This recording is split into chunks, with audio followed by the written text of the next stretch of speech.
Welcome back to another video, everyone. This is your humble host, Picasso. Thanks for joining in. It's another episode of Inspirational Sundays. Today we are continuing from Genesis 32. No face cam today, having a little difficulty with the visuals here, but hopefully you can still see the words. Let's dive right in. Genesis chapter 32, reading from the Contemporary English Version, titled Jacob Gets... Contemporary English Version, titled Jacob Gets Ready to Meet Esau. Verse 1. As Jacob was on his way back home, some of God's angels came and met him. When Jacob saw them, he said, "This is God's camp." So he named the place Mahanaim. Jacob sent messengers on ahead to Esau, who lived in the land of Seir, also known as Edom. Jacob told them to say to Esau, "Master, I am your servant. I have lived with Laban all this time, and now I own cattle, donkeys, and sheep, as well as many slaves. Master, I am sending these messengers in hope that you will be kind to me." When the messengers returned, they told Jacob, "We went to your brother Esau, and now he is heading this way with 400 men. Jacob was so frightened that he divided his people, sheep, cattle, and camels into two groups. He thought if Esau attacked one group, perhaps the other can escape. Verse 9, then Jacob prayed, "You, Lord, are God, you, Lord, are the God who was worshipped by my grandfather Abraham and by my father Isaac. You told me to return home to my family, and you promised to be with me and make me successful. I don't deserve all the good things you have done for me, your servant. When I first crossed the Jordan, I had only my walking stick, but now I have two large groups of people and animals.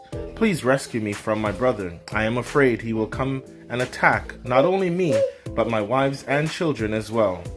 But you have promised that I would be a success, and that someday it will be as hard to count my descendants as it is to count the grains of sand along the seashore." After Jacob had spent the night there, he chose some animals as gifts for Esau: 200 female goats and 20 males, 200 female sheep and 20 males, 30 female camels with their young, 40 cows and 10 bulls, and 20 female donkeys and 10 males. Jacob put servants in charge of each herd and told them, "Go ahead of me and keep a space between each herd." Then he said to the servant in charge of the first herd, "When Esau meets you, he will ask whose servant you are. He will want to know where you are going and who owns those animals in front of you. So tell him they belong to your servant Jacob, who is coming this way. He is sending them as a gift to his master Esau." Jacob also told the men in charge of the second herd and third herds, and those who followed, to say the same thing when they meet Esau. And Jacob told them to be sure to say that he was right behind them.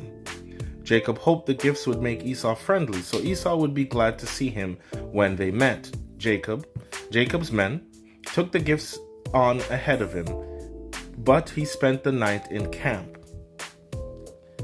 Jacob got up in the middle of the night and took his wives, his 11 children, and everything he owned across to the other side of the Jabbok River for safety. Afterwards, Jacob went back and spent the rest of the night alone.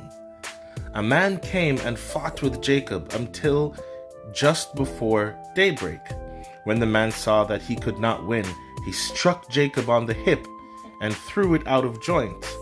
For context, this was an angel, of course, where Jacob wrestled with the angel and would not let him. The angel would not win. Wow. I don't think there's ever been something like this again where an angel couldn't win against a human. Wow. They kept on wrestling until the man said, "Let go of me. It's almost daylight." Because you won't let go of him. "You can't go until you bless me," Jacob replied. "Hey, I need an angel to wrestle with. Okay, I gotta get better because I want to wrestle an angel." Straight up, Lord, you hear me right now. I need to get better so I can wrestle an angel. Verse 27, then the man asked, "What is your name?" "Jacob," he answered. The man said, "From now on your name will no longer be Jacob. You will be called Israel, because you have wrestled with God and with men, and you have won." Yo, my name's Paul. Okay, put my name there. Jacob said, "Now tell me your name." "Don't you know who I am?" he asked. and he blessed Jacob. Jacob said, I have seen God face to face, and I am still alive. So he named the place Peniel. The sun was coming up as Jacob was leaving Peniel. He was limping because he had been struck on the hip, and the muscle on his hip joint had been injured. That's why even today the people of Israel don't eat the hip muscle of any animal.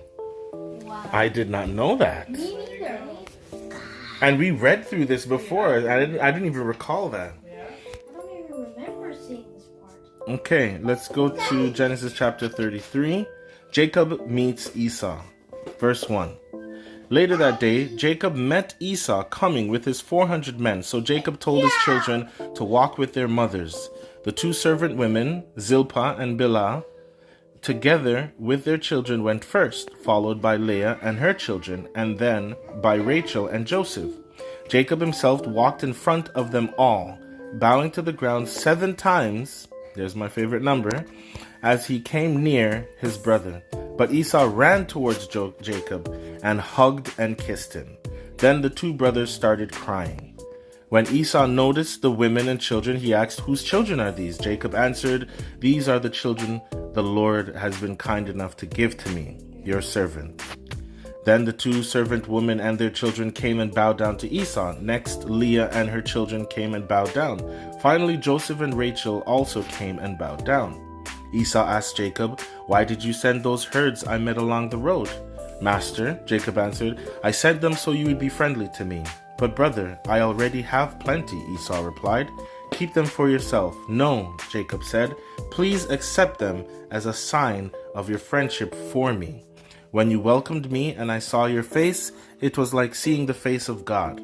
Please accept these as gifts I brought to you. God has been good to me, and I have everything I need. Jacob kept insisting until Esau agreed. Verse 12. Let's get ready to travel, Esau said. I'll go along with you. But Jacob answered, Master, you know traveling is hard on children, and I have to look after the sheep and goats that are nursing their young.